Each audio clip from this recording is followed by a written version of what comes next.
సొంత గడ్డకు వస్తే చక్కటి ఎంకరేజ్మెంట్ ఇచ్చి మీరు ముందుకెళ్ళండి అనేటటువంటి ధైర్యాన్ని ఇచ్చినటువంటి అందరికీ కూడా శిరస్సు వంచి నా నమస్కారాలు తెలియజేస్తా ఉన్నాను. మరి ఇవాళ మన జిల్లా ఉమ్మడి నిజామాబాద్ జిల్లా పరిస్థితి చూస్తే కొంతమంది నాయకులు వెళ్ళిపోవడం జరిగింది, పార్టీని వీడి కొంతమంది నాయకులు ఓడిపోవడం జరిగింది. కానీ ప్రజలు ఇవాళ సంవత్సర కాలం లోపలనే మరి ఎందుకు చేస్తాంరా ఇట్లా అనేటటువంటి ఆలోచన ప్రజల్లో ఉన్నది. వెళ్ళిపోయినటువంటి నాయకులు కూడా మేము ఎందుకు వెళ్ళిపోతామా అనేటటువంటి బాధ కూడా మనం చూస్తూ ఉన్నాం. ఆ చిన్న నాయకులు కావచ్చు, పెద్ద నాయకులు కావచ్చు. ఎందుకంటే దూరపు కొండలు నునుపన్నట్టు ఏదో కేసీఆర్ గారు 2 సార్ల మరి కన్న బిడ్డల్ని చూసుకున్నట్టుగా కళ్ళల్లో పెట్టుకొని ప్రజల్ని చూసుకుంటే మాయ మాటలు చెప్పి, గారడి మాటలు చెప్పి, అర్రాస్ పాట వాడినట్టు మీరు 2000 ఇస్తే మేము 4000 ఇస్తాం, మీరు 5000 ఇస్తే మేము 10,000 ఇస్తాం, మీరు 3000 ఇస్తే మేము 6000 ఇస్తామని చెప్పి కళ్ళబొల్లి మాటలు చెప్పి ప్రజలను మభ్యపెట్టి మోసం చేసి కేవలం 1% ఓట్లు అధికంగా మనకంటే తెచ్చుకొని ఇవాళ అధికారంలో వచ్చి కూర్చున్నటువంటి వాళ్ళు కాంగ్రెస్ పార్టీ వాళ్ళు. మరి పోనీ అధికారంలోకి వచ్చిండ్రు, ఏమన్నా మంచి పనులు చేస్తున్నారా? ఒకసారి మన జిల్లా పరిస్థితి ఆలోచన చేయండి. ఎట్లా అయిపోయింది మన జిల్లా పరిస్థితి? నిజామాబాద్ జిల్లా ఇవాళ ఒక అనాథలాగా మారిపోయింది. సంవత్సరం అయితే జిల్లాకు ఒక మంత్రి కూడా లేరు. ఇన్ఛార్జ్ మంత్రి ఉన్నారు, ఆయన ఎప్పుడు వస్తాడో ఎవరికి తెలియదు. ఇక మనకు ఎంపీ ఉన్నా లేనట్టే. ఇద్దరు బీజేపీ ఎమ్మెల్యేలు, వాళ్ళని కొబ్బరికాయలు కొట్టనియరు, వాళ్ళని ఏం పని చేయనియరు. కాంగ్రెస్లో ఓడిపోయినటువంటి వ్యక్తులే అన్ని అధికారిక కార్యక్రమాలకు హాజరవుతామని చెప్పి తొండి పంచాయతీ పెడుతుంటారు.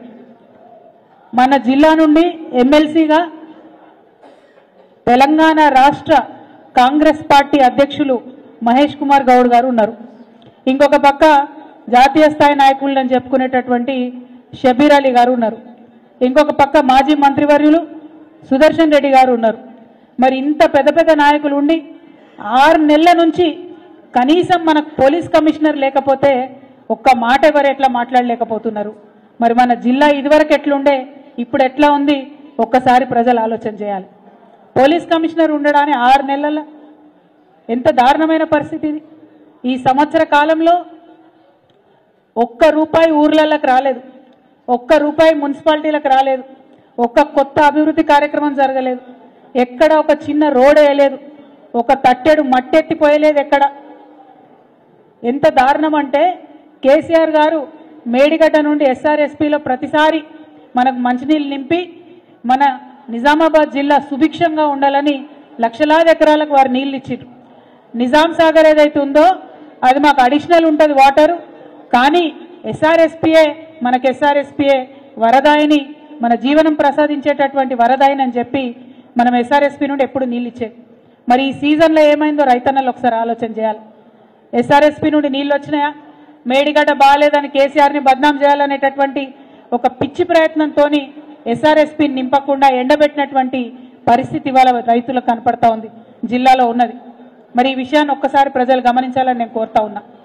మరి ఇవాళ రైతులకు కేవలం ఎలక్షన్ కాగానే ఏదైతే కేసీఆర్ సార్ దాచిపెట్టినో 17,000 కోట్లు, ఆ ఒక్క తడవ మాత్రం రైతు బంధు ఇచ్చిరు తప్పితే ఇంతవరకు మళ్ళీ రైతు బంధు సోయలేదు, రైతు బంధు జోలి లేదు, మాట లేదు.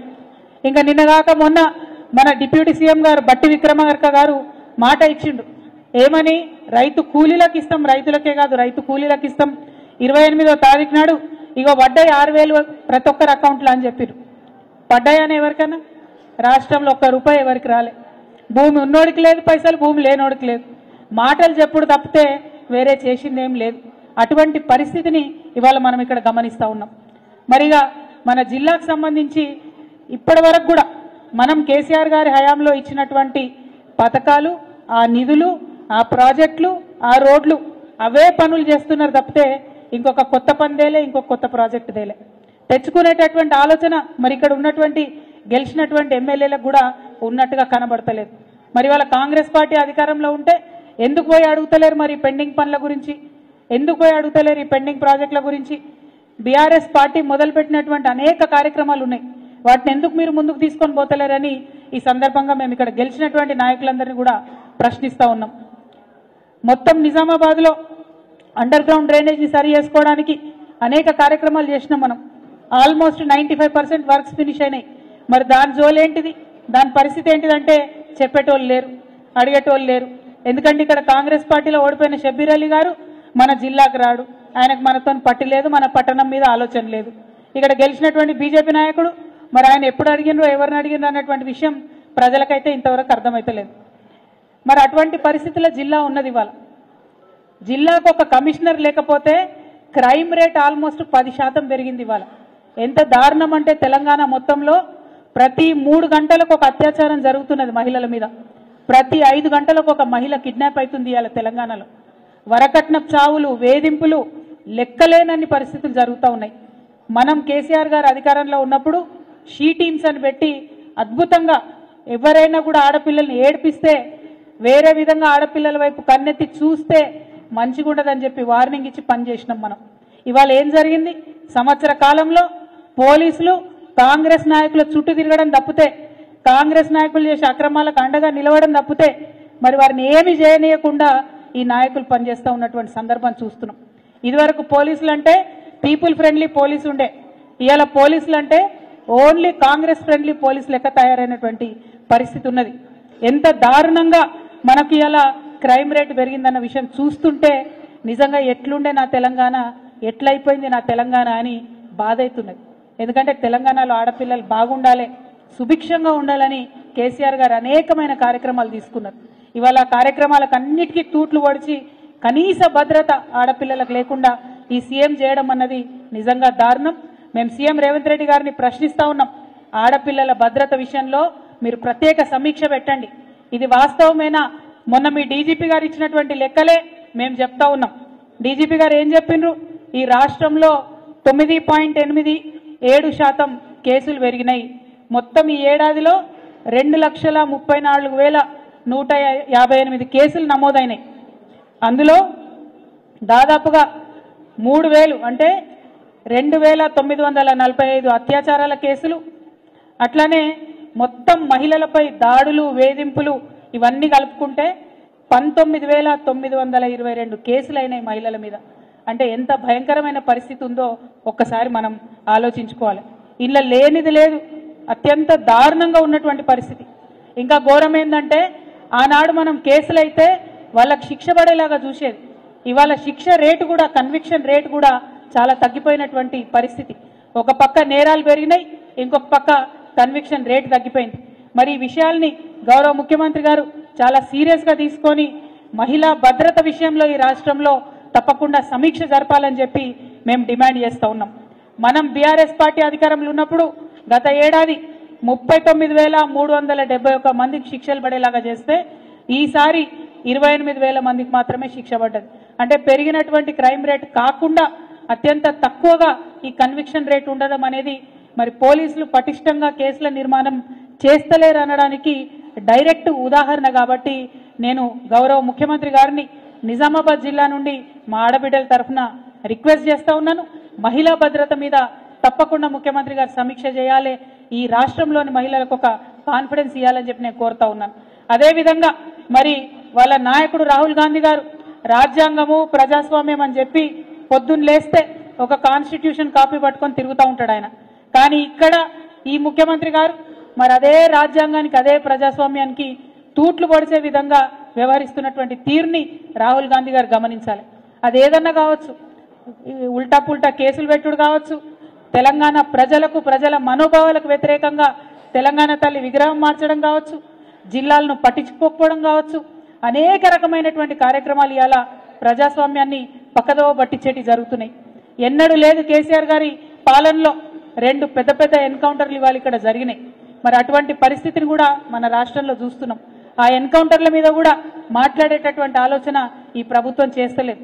మన రాష్ట్రంలో తుపాకీ మోతలు ఉండొద్దు అనేటటువంటి విధంగా పరిపాలన చేసినటువంటి వ్యక్తి కేసీఆర్ గారు. కానీ ఆ శాంతి భద్రతలన్నింటినీ కూడా భంగం చేసినటువంటి వ్యక్తి ఇవాళ రేవంత్ రెడ్డి గారు అని చెప్పి నేను చాలా బాధాకరంగా మన ప్రజలకు తెలియజేస్తా ఉన్నాను. మరి ఇవాళ ఇక్కడ మన జిల్లా నుంచే బాల్కొండలో ఇదివరకు పోటీ చేసినటువంటి అభ్యర్థి అనిల్ గారు మన ఇసుక దానికి చైర్మన్ అయినరు, టీఎస్ఎండిసికి. మరి ఆయన ఇసుకకు చైర్మన్ అయినా కూడా, ఇసుకను నియంత్రించేటటువంటి పదవిలో ఉన్నా కూడా ఇదే మన బాల్కొండలో పెద్దవాగు దగ్గర, కప్పలవాగు దగ్గర ఇష్టానుసారంగా ఇసుక దోపిడీ జరుగుతుంది. ఇంకా విచిత్రం ఏంటంటే పోలీస్ స్టేషన్ ముందుకెళ్లే బండ్లు పోతున్నా కూడా పోలీసులు పట్టుకున్నటువంటి పరిస్థితి. మన హయాంలో ఇసుకకు సంబంధించి ప్రభుత్వం నుండి పాలసీ చేసి ప్రజలకు తక్కువ ధరకు ఇసుక దొరికే విధంగా చాలా పర్ఫెక్ట్గా వాగులు దెబ్బతినకుండా ఇసుకను మనం నియంత్రించినటువంటి పరిస్థితి, మైనింగ్ ఆదాయం పెంచినటువంటి పరిస్థితి. ఇవాళ మైనింగ్ ఆదాయం జీరో అయింది, కాంగ్రెస్ నాయకుల ఆదాయం మాత్రం చాలా పెరిగిపోయింది. ఈ విషయం మీద కూడా మనందరం పోరాటం చేయాల్సినటువంటి అవసరం ఉంది. మీడియా మిత్రులు నేను ప్రత్యేకించి కోరుతా ఉన్నా, మన జలవనరులు దెబ్బతినేటటువంటి ఇసుక దోపిడీని అడ్డుకునే విధంగా మనందరం కూడా ప్రయత్నం చేద్దాం. ప్రతిపక్షంగా మా పక్షాన మీడియా నిలవాలని కూడా ఈ సందర్భంగా నేను కోరుతా ఉన్నాను. ఒక పక్క ఇసుక అయితే ఇంకొక పక్క గుట్కా, ఇబ్బడి ముబ్బడిగా అతి దారుణంగా మరి ఈ గుట్కా దందా కూడా చేట్రేగిపోతా ఉంది మన జిల్లాలో. ఈ పేట్రేగిపోతున్నటువంటి గుట్కా దందాను కూడా నియంత్రించాల్సిందిగా నేను పోలీసు వాళ్ళని కోరుతా ఉన్నా. మరి జిల్లాకు పోలీస్ బాస్ లేకపోతే, టోపీ లేకపోతే, లాఠీ లేకపోతే భయం అనేది ఉండదు.